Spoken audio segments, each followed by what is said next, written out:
Entre ces louanges, on va revenir sur ces louanges qu'on fait entre Baruch She'amar et Ishtamar, sur lequel que Rabbi Yossi appelait le Hallel de tous les jours. L'Igmor est un Hallel, pas le Hallel des miracles, le Hallel de la vie de tous les jours, le Hallel du quotidien, où c'est seulement, où on ne voit que les lois de la nature qui se répètent et où Israël doit voir le chesed d'Hachem et la chorma d'Hachem qui est en mouvement et qui s'exprime dans les lois de la nature. Et alors, quelqu'un qui est pressé, fondamentalement, il peut tout sauter, puisque c'est pas vraiment la tfila. La tfila, pour les Chazal, c'est la Hamida, c'est le schéma et les brachot autour du schéma. Donc, quelqu'un qui est en retard et qui veut prier avec le Tzibour, puisque prier avec le Tzibour, c'est quelque chose d'essentiel, alors il saute les Psuké des Imra et il prie avec le Tzibour. D'après Shulchan Aruch, ensuite il doit reprendre ses... Il est toujours shayach de reprendre les Psuké des Imra. Et là, le Shulchan Aruch dit, si quelqu'un est pressé, il doit dire Teilal David, c'est-à-dire Ashrei. S'il peut encore rejoindre le mot, Alou et Hashem min hashamayim, Alou el bekocho. Alors, Ashrei ou Teilal David, on en a déjà parlé, que c'est un texte qui conduit vers l'Olam Haba. On avait étudié la Gemara qui parlait de ça. Maintenant, Alou el bekocho, intuitivement, on comprend que c'est un texte fondamental, c'est le dernier des Tehillim de David HaMelech. Il finit en apothéose, Kol HaNeshama Te'aleluya, Alléluia, cette idée que tout ce qui vit dit la grandeur d'Akadosh Baruch Hu, tout ce qui vit, toutes les âmes, et certains disent Kol HaNeshima, tout ce qui respire, dit la grandeur d'Akadosh Baruch Hu. Donc ce Tehillim, on comprend que si on a le temps, il fait partie des 3 Tehillim qu'on essaie de dire. Mais Alléluia et Hashem min hashamayim, la première fois que j'ai lu ça dans Shulchan Aruch, je me suis étonné. Qu'est-ce qu'il y a de tellement géant dans ce texte-là? Alors, penchons-nous sur le texte. Alou et Hashem min hashamayim, alou bameromim. Vous voyez que le texte, il va être le texte du Tehillim qu'on se prête, sur lequel Shulchan Aruch dit si on a le temps, on essaye de le placer. Il est décomposé en 2 parties. Il y a Alelu et Hashem min hashamayim, et puis au milieu, vous verrez Alelu et Hashem min haaretz. Donc, il y a la louange des cieux qui disent la grandeur d'Hachem. Et il y a la louange de la terre, du monde d'en bas, qui dit aussi la grandeur d'Hachem. Et on va voir que ça s'articule très différemment. Alou et Hashem min hashamayim, que la louange vienne du ciel, Bameromim, des hauteurs.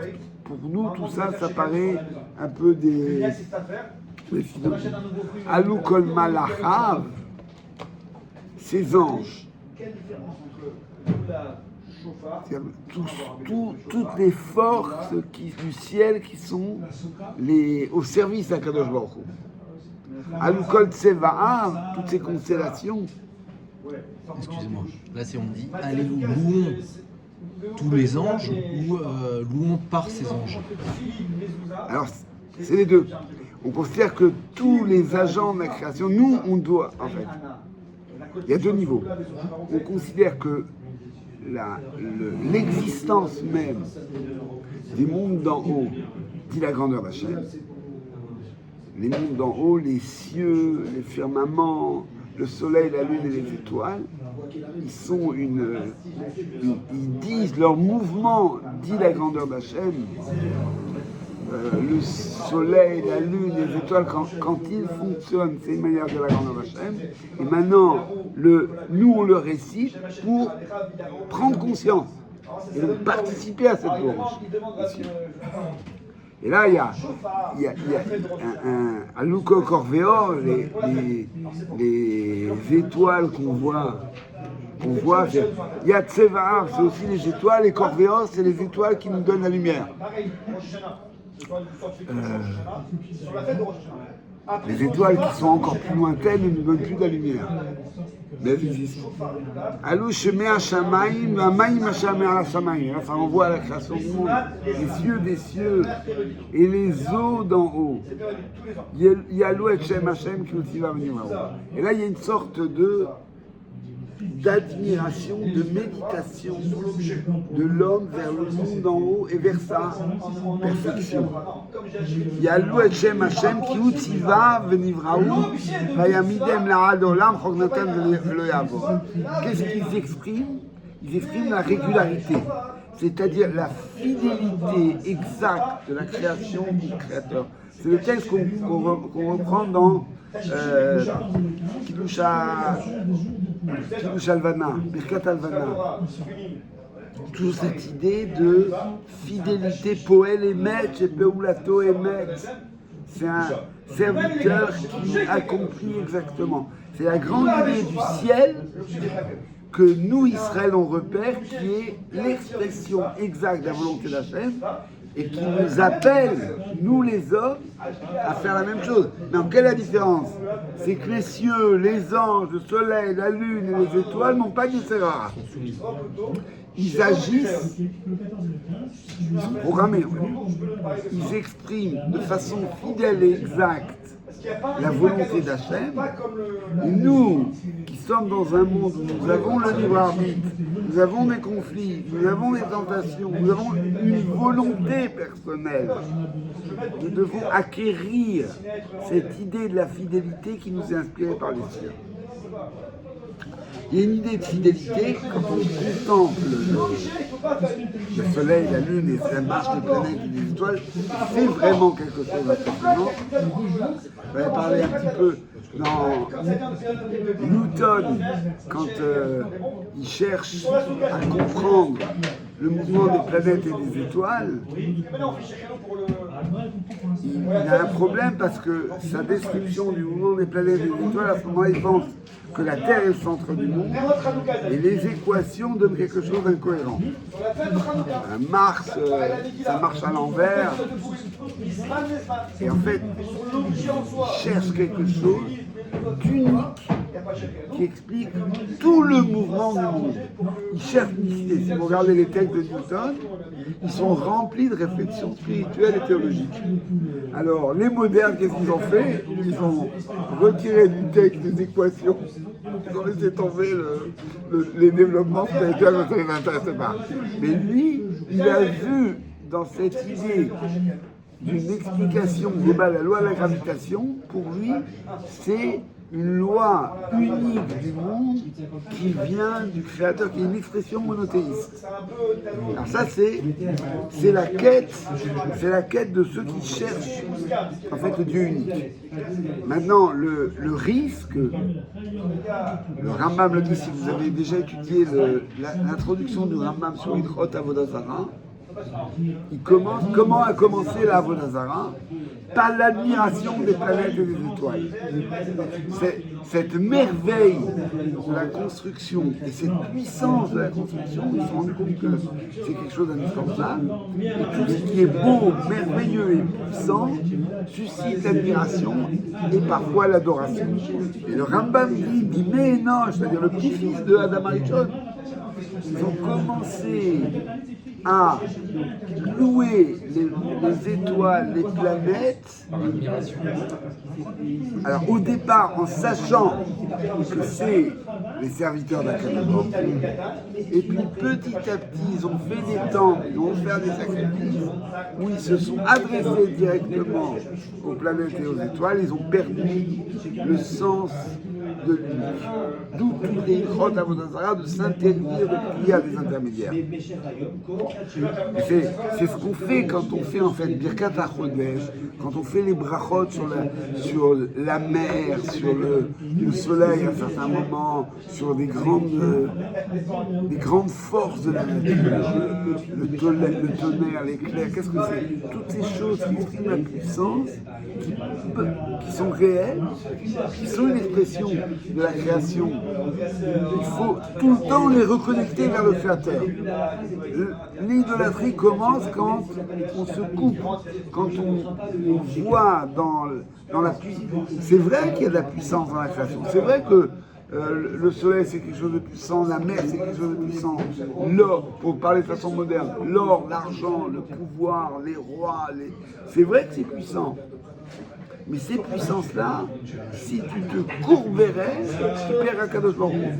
Tu dois tout le temps, toute l'idée de quand on voit un roi, même un roi des nations, on fait une bracha, on ne fait pas une bracha au roi, on fait une bracha à Hachem, qui nomme les rois.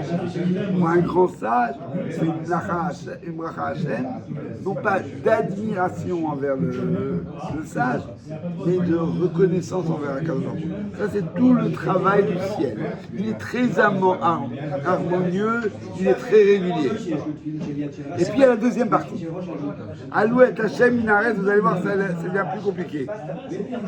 Taninim Chol Teomot. Taninim, c'est les grands animaux marins, Théomot les abîmes,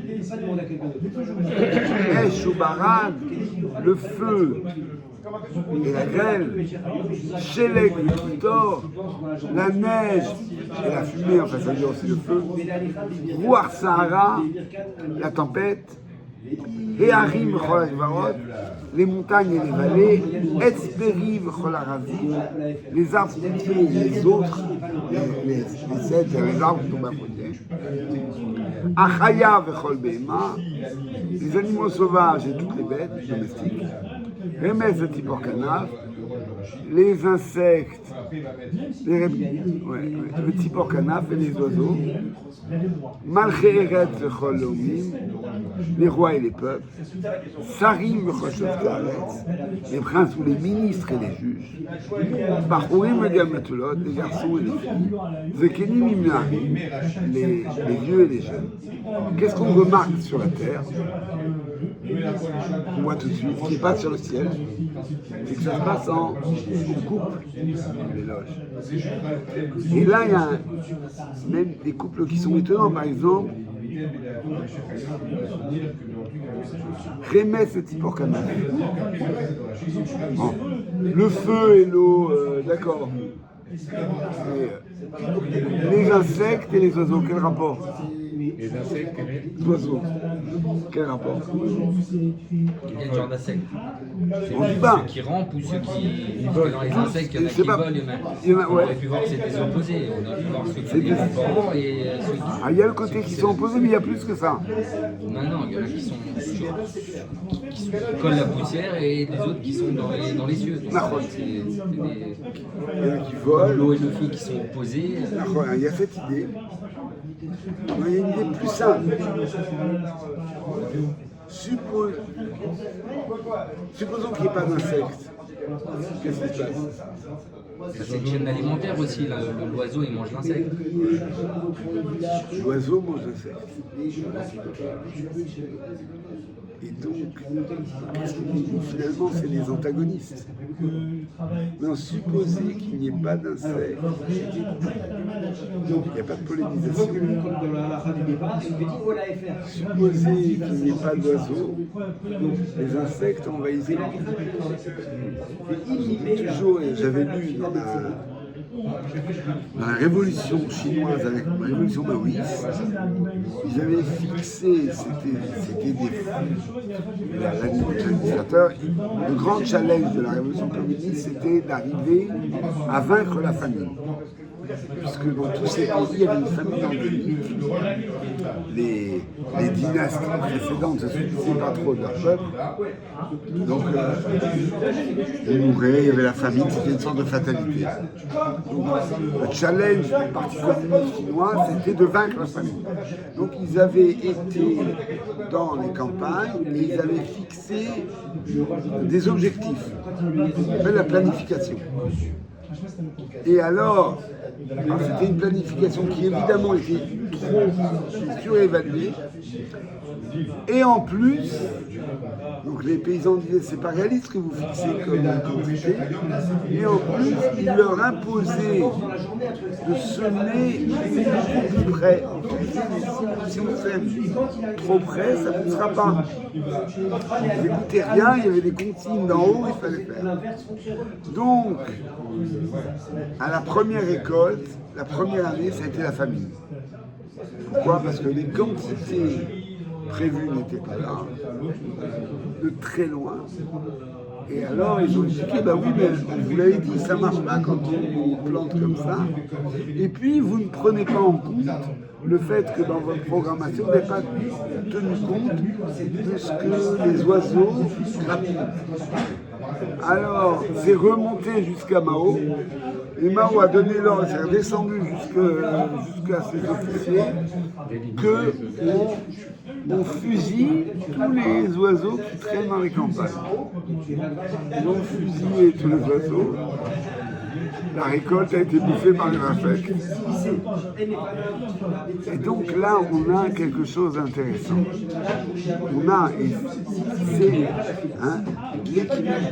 l'équilibre, mais plus que l'équilibre, les antagonismes qui créent la vie. C'est l'idée du deux. Sur la Terre, c'est le bête de Bereshit. Le monde de la Terre, c'est un monde des antagonismes.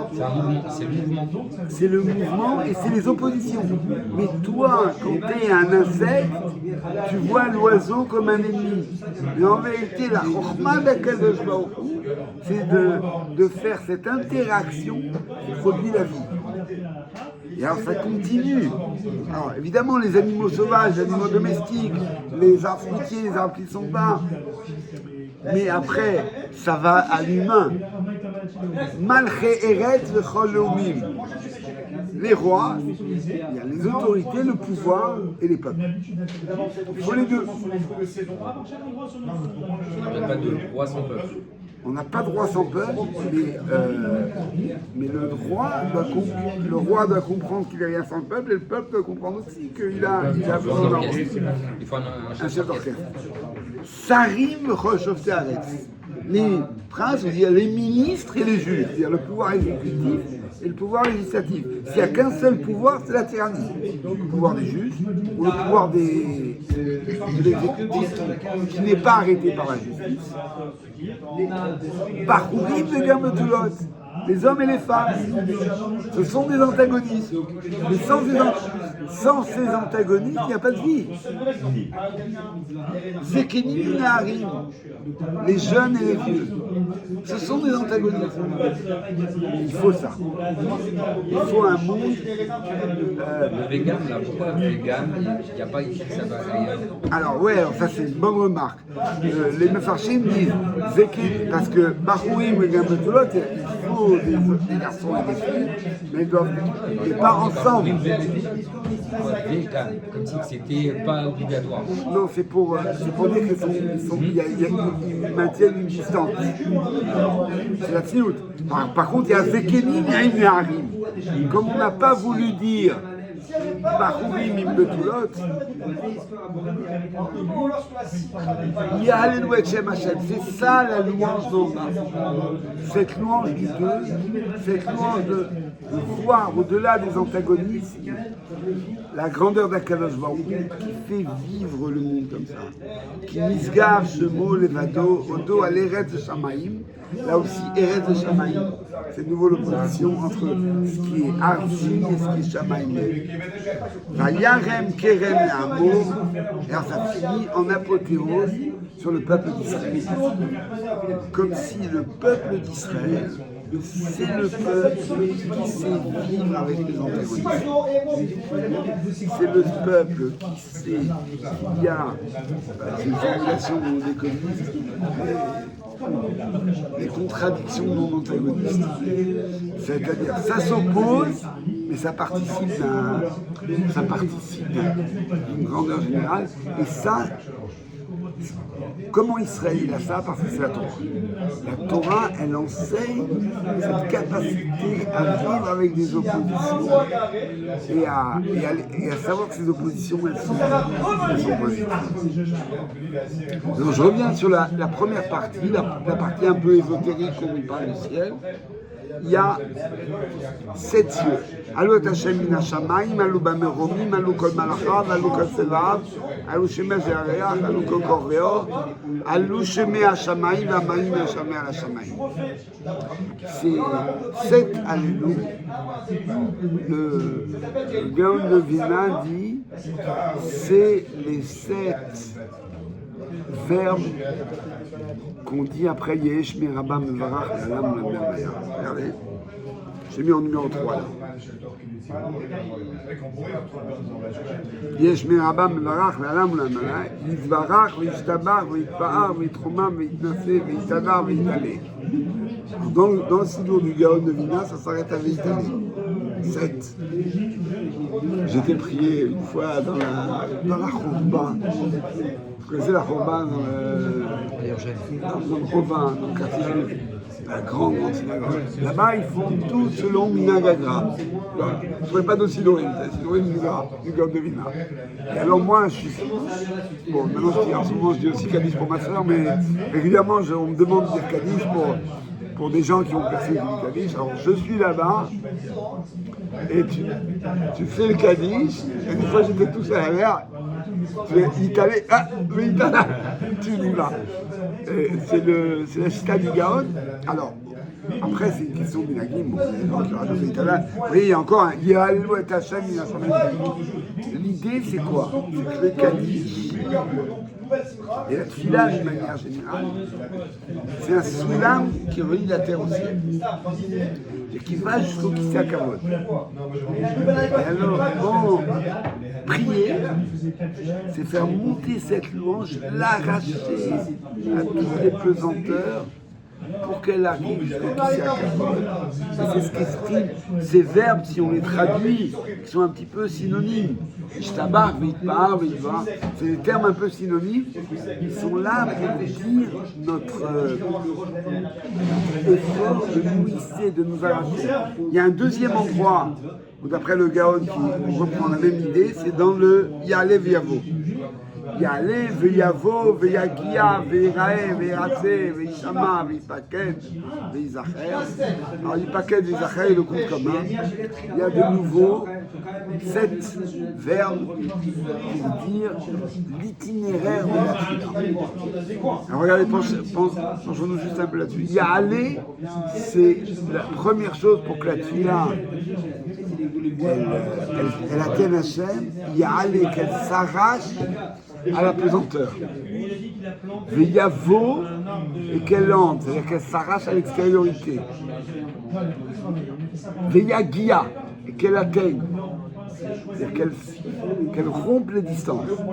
Veyerae, qu'elle soit visible, c'est-à-dire que tout ce qui, dans notre tefila, l'empêche de dire, c'est-à-dire toutes les négiotes qu'on a, toutes les choses, qu'on appelle les khatitsot, qu'on a, qui sont impures, qu'elle s'efface pour que cette fille-là, elle soit visible en haut. Les ishama, qu'elle soit entendue, les paquets des affaires. Et qu'elle soit retenue. Il y a un trajet donc d'élévation de la prière qui monte jusqu'au ciel, qui s'arrache à toutes les pesanteurs. Et puis après, on a de nouveau les 7. Alors,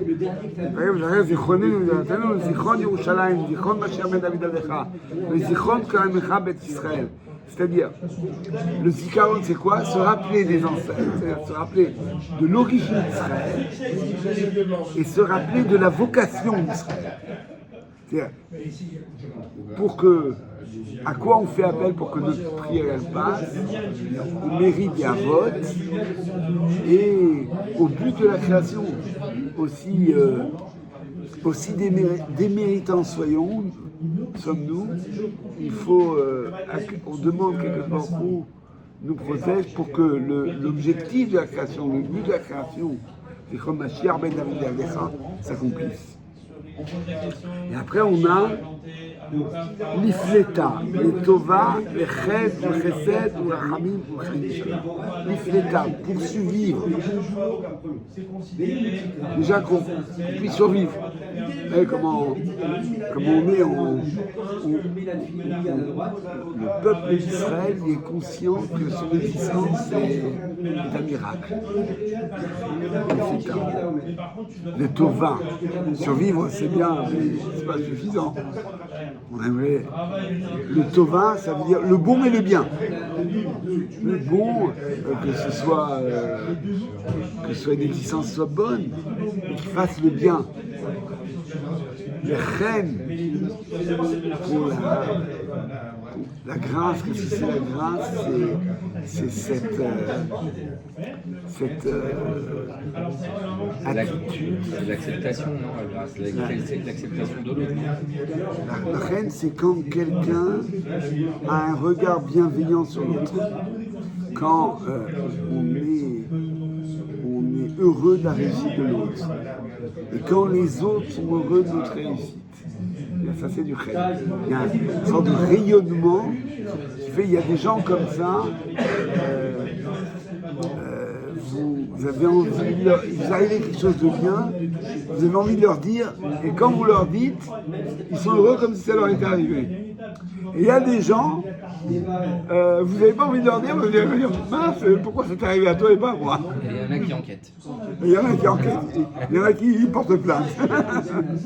Je me rappelle, j'étais un jeune enseignant encore à Strasbourg, et alors on avait fait un mifran, et il y a un élève qui revient et qui me dit, monsieur, vous m'avez noté, j'ai fait les mêmes réponses que l'autre, et vous avez noté 2 points de moins.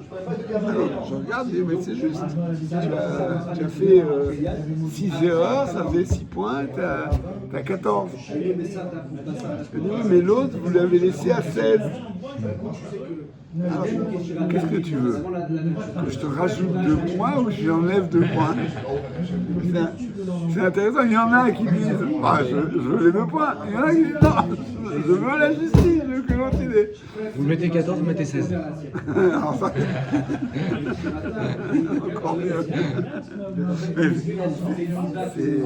C'est vraiment évident, c'est la mida d'Aaron.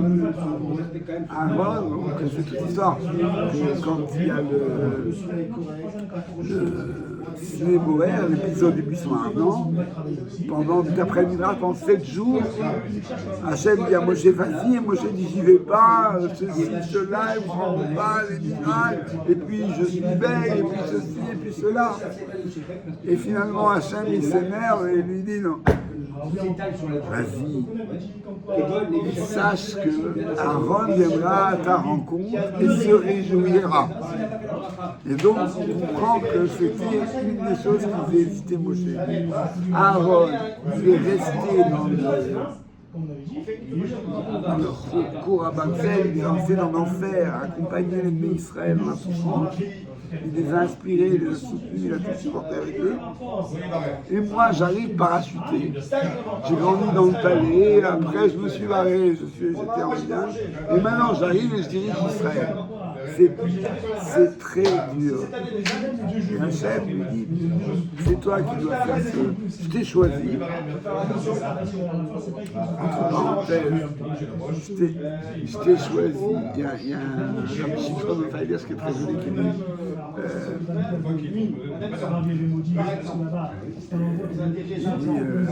Mi anochi ki elech el Paro, qui suis moi pour aller vers Paro. Et Hachem lui répond, et c'est ça le signe. Le signe, c'est que justement tu ne veux pas y aller. Celui qui ne cherche pas le kavod, comme on connaît Moshe Rabbeinu, c'est lui qui peut délivrer Israël. Il a cette mida de se décentrer totalement C'est Mida Moshe. Non, Mida d'Aaron, c'est de voir Moshe Rabbeinu arriver. Aïm Tova. Tevorach. Il a toutes les qualités. Aïm Tova Tevorach, Al Tikre Tevorach et la Tevarech. Celui qui est capable de voir le bonheur de l'autre et s'en réjouir, c'est lui qui fait la bracha, d'où la birkat Aaron devant Israël et Ava. Alors voilà le premier qui a eu ça, c'était Yosef. Yosef, il a d'une autre manière, Yosef, c'est pas qu'il a eu le regard bienveillant, c'est qu'il a protégé Rachel, sa mère, du regard de convoitise de Esav. Il était au-dessus de Yosef Ben Brodalaï, il était au-dessus du regard. Pourquoi? Parce que lui s'est libéré du regard. Il a eu le souci que sa mère ne soit pas observée, convoitée par Esav. 2, il a résisté à la tentation au moment de cette petite femme. Et ensuite, quand il était roi aussi, c'était un moment de grande tentation. Et donc, il ne portait pas son regard sur les autres. Et donc, il était lui protégé du regard. C'est, on va dire, un autre mécanisme. Là, chez Aaron, c'est la mida d'amour. Il est heureux de ce que l'autre a, c'est pas, il se sent pas, il se sent en concurrence. Eh bien, ça c'est le chen. Le chesed, le rachamim, le chaim tovim et au sommet, le shalom. Et bon, on n'a pas fait le Sefer Achinour. On va être là, on le Sefer Achinour sur Guy Danaché. Ça sera la semaine prochaine.